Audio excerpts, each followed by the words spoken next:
More than a dozen trees cut down along private property on Bayshore Boulevard. The city says the crew that took them down didn't have the proper permitting, but a new law says they didn't need it. Bottom line, people who live there are not happy.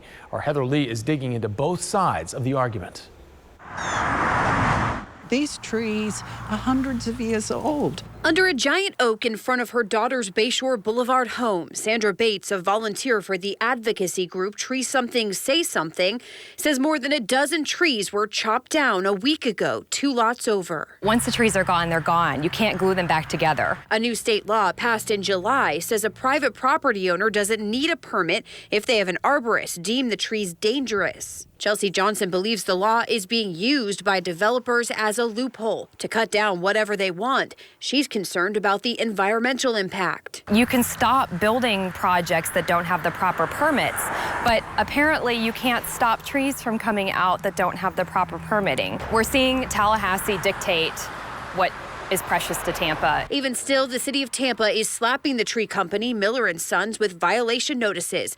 Earlier this month, they were fined for chopping down trees at a former mobile home park on Gandy Boulevard. I pointed out that that was a commercial property, and they were fined $840,000. The co-sponsor of the law, Anthony Sabatini, says it's the city that's breaking the law and that the mobile home park should be zoned residential. Bates believes arborists should be certified through the city to close any loopholes. The city then, because they are certifying them, has the power to penalize them by withdrawing their certification, in which case they're out of business. Miller & Sons says they're following the law and that the city is slandering their name, quote, acting out of character and professionalism. They wouldn't comment further because of ongoing litigation. Heather Lee, ABC Action News.